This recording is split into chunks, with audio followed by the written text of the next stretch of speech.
బెంగళూరు సమీపంలోని ఓ ఫామ్ హౌస్లో మే 15న నిర్వహించిన రేవ్ పార్టీపై పోలీసులు దాడి చేసి పలువురు సెలబ్రిటీలు మోడల్స్ని అదుపులోకి తీసుకున్న విషయం తెలిసిందే. ఇందులో తెలుగు నటి హేమ కూడా ఉన్నారు. అయితే తాను అక్కడ లేనని హైదరాబాద్లో ఓ ఫామ్ హౌస్లో ఉన్నట్టు ఓ వీడియో రిలీజ్ చేసి అందరినీ నమ్మించే ప్రయత్నం చేశారు. కానీ అప్పటికే నటి హేమకు సంబంధించిన కీలక విషయాలు బెంగళూరు పోలీసులు బయటపెట్టారు.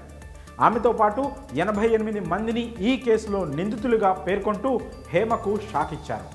తాజాగా బెంగళూరు రేవ్ పార్టీ కేసులో కీలక పరిణామం చోటు చేసుకుంది. రేవ్ పార్టీ కేసుకు సంబంధించి సంచలన విషయాలు వెల్లడించారు బెంగళూరు పోలీసులు. ఈ కేసు దర్యాప్తు చేస్తున్న పోలీస్ ఇన్స్పెక్టర్ లక్ష్మీనారాయణ తాజాగా 1086 పేజీల ఛార్జ్ షీట్ని కోర్టుకు సమర్పించారు. ఛార్జ్ షీట్లో నటి హేమ MDMA సేవించినట్లుగా పేర్కొన్నారు. అందుకు సంబంధించిన బ్లడ్ శాంపిల్స్ వెలువడిన ఫలితాలను జతపరిచారు. మే 15న బెంగళూరులో ఏర్పాటు చేసిన రేవ్ పార్టీకి హాజరైన నటి హేమకు టెస్టులు చేయగా నెగిటివ్ వచ్చిందని, ఆమెను సాక్షుల్లో ఒకరిగా పరిగణిస్తున్నట్లు వెల్లడించారు. తర్వాత మెడికల్ రిజల్ట్స్లో పాజిటివ్ అని తెలియగానే అరెస్ట్ చేసి జైలుకు తరలించారు. తర్వాత బెయిల్పై బయటకు వచ్చారు నటి హేమ. కాగా నటి హేమ వాసు, అరుణ్ అనే ఫ్రెండ్స్ ఆహ్వానం మేరకు రేవ్ పార్టీకి వెళ్ళినట్లు పోలీసులు వెల్లడించారు. నటి హేమతో పాటు పార్టీకి వెళ్ళిన 79 మందిని నిందితులుగా పేర్కొంటూ పోలీసులు పార్టీ నిర్వహించిన 9 మందిపై ఇతర సెక్షన్ల కింద కేసు నమోదు చేశారు. NDPS సెక్షన్ 27 కింద హేమను నిందితురాలిగా పేర్కొన్నారు.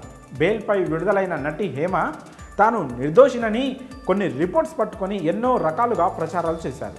ఈ ఘటన తర్వాత నటి హేమపై మా వేటు కూడా వేసింది. ఇటీవల ఆ నిషేధాన్ని సైతం ఎత్తివేసింది. ప్రస్తుతం సమసిపోతుందనుకున్న హేమ వ్యవహారం మళ్ళీ మొదటికొచ్చింది. ఈ కేసులో ఛార్జ్షీట్ దాఖలు చేసిన తర్వాత కోర్టు ఎలా స్పందిస్తుందన్న దానిపై ఆసక్తి నెలకొంది. మరి నటి హేమను అరెస్ట్ చేస్తారా లేదా? ఈ విషయాలపై ప్రస్తుతం సర్వత్రా చర్చ జరుగుతోంది. ఇదిలా ఉంటే ఈ విషయంపై స్పందించిన నటి హేమ ఓ మీడియా ఛానల్లో మాట్లాడుతూ, నేను ఎక్కడా కూడా డ్రగ్స్ తీసుకోలేదు. బెంగళూరు పోలీసుల ఛార్జ్ షీట్లో నా పేరు వచ్చినట్లు తెలిసింది. నేను డ్రగ్స్ తీసుకున్నట్లు నిరూపిస్తే దేనికైనా సిద్ధమే. పోలీసుల ఛార్జ్ షీట్ వచ్చిన తర్వాత నేను దానిపై పూర్తిగా స్పందిస్తాను. నాకున్న సమాచారం వరకు డ్రగ్స్ రిపోర్ట్లో నెగిటివ్ అని ఛార్జ్ షీట్లో వేశారు. MDMA డ్రగ్ నేను తీసుకోలేదని అన్నారు.